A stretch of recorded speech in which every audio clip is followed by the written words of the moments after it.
se porte le marché immobilier français? Alors, cette fin du mois de février. On entend beaucoup de choses. Oui, on entend beaucoup de choses. C'est vrai qu'on a vécu une période extraordinaire, puisqu'on était à plus d'1 million 200 000 transactions au mois d'août 2021. Et depuis cette période, le volume de transactions baisse régulièrement. Ceci dit, il faut bien comprendre que c'était une situation exceptionnelle. On est aujourd'hui aux alentours d'1 million 100 000 transactions, puisqu'on était à 1 million 109 000 précisément au mois de décembre. Je parle des actes authentiques. Donc vraisemblablement, ça va continuer à baisser. On pense qu'au cours du premier semestre, on va avoir une baisse d'environ peut-être 8 à 10% du volume des transactions. Ça devrait se stabiliser autour du million de transactions. Mais 1 million de transactions, c'est pas si mal. C'est pas mal, compte tenu du contexte, compte tenu de la situation. Même si, alors on parlait effectivement du taux d'usure et on parlait du taux de crédit qui monte, le taux d'usure et le taux de crédit est nettement en dessous de l'inflation. Donc ça reste intéressant d'acheter. Je me rappelle, il y a quelques temps, il y a encore 6 mois, on disait mais est-ce qu'il faut encore acheter? Puisqu'effectivement, il y a aujourd'hui des taux de crédit qui montent. Est-ce qu'il faut acheter? Ben oui, si on avait acheté il y a 6 mois, on aurait un taux de crédit bien inférieur. Et aujourd'hui, il a bien monté. Oui, mais alors Eric, la question que beaucoup se posent, alors je sais ce que vous allez me répondre, mais je pense que ça vaut toujours le coup de vous reposer la question à vous, professionnels. C'est, bon, bah j'ai les taux qui montent normalement. Les prix devraient baisser en parallèle. Oui, vous parlez pas des prix, vous parlez des volumes. Est-ce que j'aurais pas tout intérêt à attendre justement, parce que là, les prix, bon, ça commence un peu à ralentir, mais est-ce que j'aurais pas tout intérêt à attendre là que les prix baissent véritablement?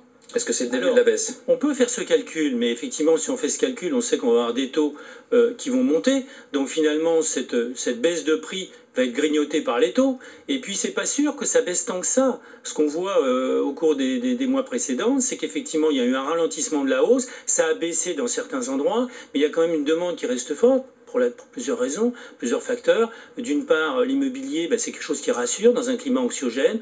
D'autre part, il y a beaucoup de gens quand même qui veulent continuer à acheter avec des taux qui restent largement en dessous de l'inflation. Donc on va assister très certainement à une stabilisation des prix, voire à une baisse. C'est ce qu'on voit un petit peu aujourd'hui dans certains endroits. Est-ce qu'elle va compenser pour autant une baisse des taux, une augmentation des taux, pardon? Je suis pas sûr. Donc c'est un calcul qu'on peut faire, mais il faut bien regarder avant.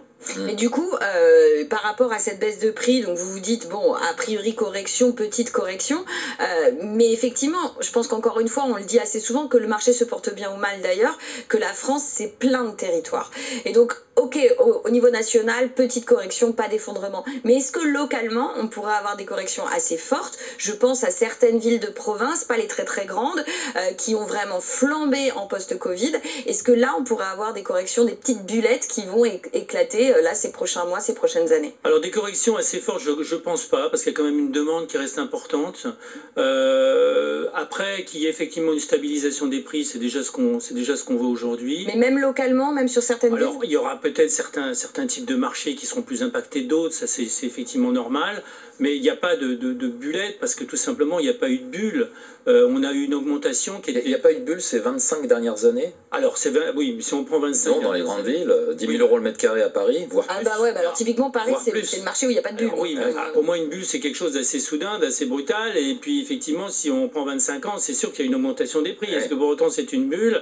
Je ne sais pas, ça correspond aussi à un engouement, ça correspond aussi à une insuffisance aussi peut-être de production de biens. On voit que le neuf a largement baissé, puisqu'on est à 15% de moins en termes de réservation au cours de l'année 2022 par rapport à 2021, ce qui est énorme.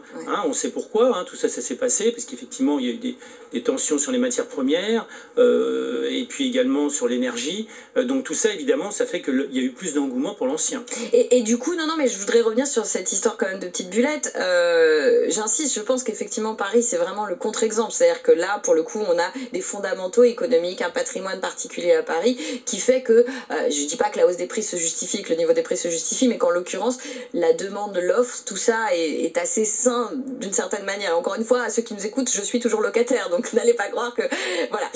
Mais je pense à d'autres villes, je pense à Perpignan, je pense à Reims, je vais pas vous faire la liste de toutes ces villes qui ont pris des hausses de prix à 2 chiffres depuis 2-3 ans, là. Est-ce que là, c'est corrélé à l'activité, au tissu entrepreneurial de ces villes-là, d'avoir des prix qui ont à ce point augmenté en fait. Moi c'est là où je crains qu'il y ait eu des petites bulettes là ces 2-3 dernières années dont sont responsables aussi les habitants des grandes villes, les Parisiens ou les habitants des grandes métropoles, Lyon, Bordeaux, etc. Est-ce que vous croyez pas que là pour le coup il pourrait y avoir une correction Alors sévère? c'est possible, oui c'est possible, il peut y avoir des corrections, effectivement c'est tout à fait possible, ça va dépendre de l'offre et de la demande, ça va dépendre aussi de l'activité économique, ça va dépendre d'un certain nombre de paramètres qu'on ne maîtrise pas aujourd'hui.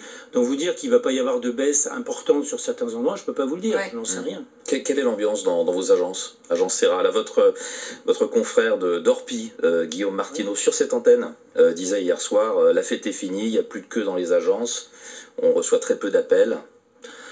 Oui, l'engouement n'est plus là, quoi. L'envie. Alors c'est sûr qu'à un moment donné... C'est pas ce que vous nous disiez tout à l'heure. Vous dites qu'il y a toujours une envie d'acheter. Oui, nous c'est ce qu'on voit. Alors après, évidemment, on a vécu une période exceptionnelle, donc il faut remettre ça en perspective par rapport à cette période exceptionnelle. Donc si on veut que l'exceptionnel continue, c'est sûr qu'on avait une... C'est plus calme quand même. Mais oui, c'est effectivement beaucoup plus calme. Mais est-ce que c'est un problème? On va faire notre travail, on va effectivement faire la différence, on va amener plus de conseils, il va falloir effectivement convaincre le vendeur du vrai prix de son bien, parce que ça aussi c'est une difficulté aujourd'hui.